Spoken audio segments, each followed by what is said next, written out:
The first thing to note about Fackenheim is that to him, the very attempt to try to approach the Holocaust as one ordinarily approaches the problem of evil is nothing short of blasphemous. However well-intentioned, Fackenheim writes that the search for a purpose in Auschwitz is foredoomed to total failure. No purpose, religious or non-religious, will ever be found in Auschwitz, he writes. The very attempt to find one is blasphemous. Fackenheim seems to agree with the view expressed by Phillips, cited earlier in this module. If this had been done to anyone, that would be bad enough. But to be done for a purpose, to be planned from eternity, that is the deepest evil. If God is this kind of agent, he cannot justify his actions, and his evil nature is revealed.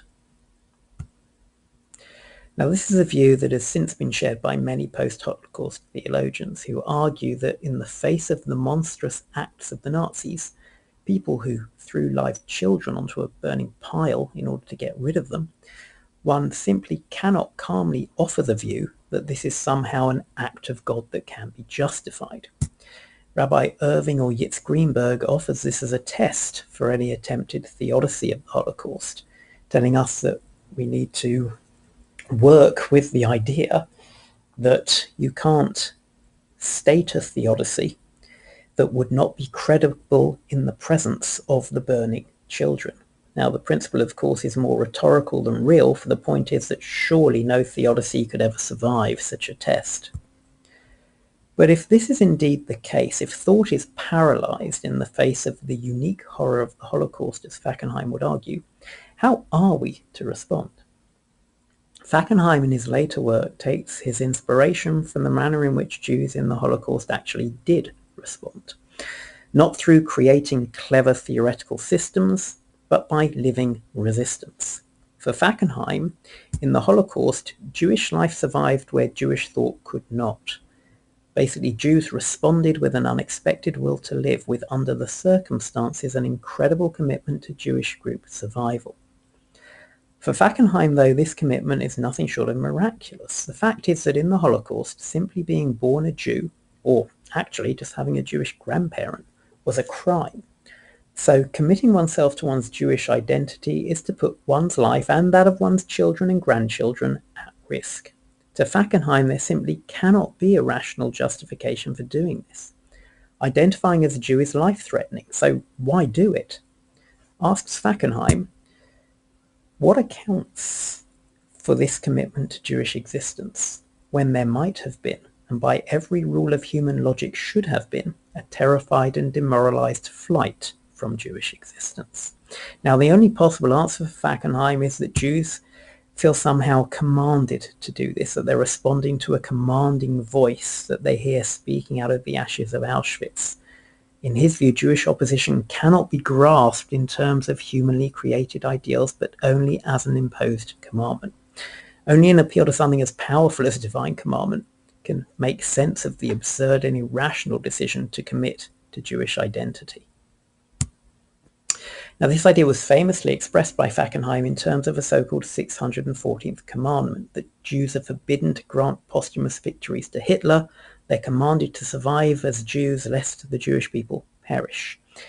You should take some time to read the full quote here, but the basic idea is that to cease to identify as a Jew is to finish the work that Hitler started. Hitler wanted to wipe the Jews off the face of the earth. The Jewish response is not to allow him victory after the fact by leaving the fold and helping him achieve those aims. One of the key implications of this idea is that it breaks down the distinction between religious and secular Jews. If we take Fackenheim's language of commandment seriously here, and there's no reason not to do so, then secular Jews, as long as they continue to identify as Jews, are now fulfilling a commandment. So they're therefore immediately religious Jews by virtue of keeping this commandment. While many secular Jews would no doubt reject such an interpretation of their actions, Fackenheim's challenge to them is to give a rational justification for their continuing to identify as Jews. His claim is that after Auschwitz, there is no such justification available. The Holocaust shows us that continuing to identify in this way is potentially suicidal, so why would anyone do it unless they felt some such extraordinary supra-rational compulsion?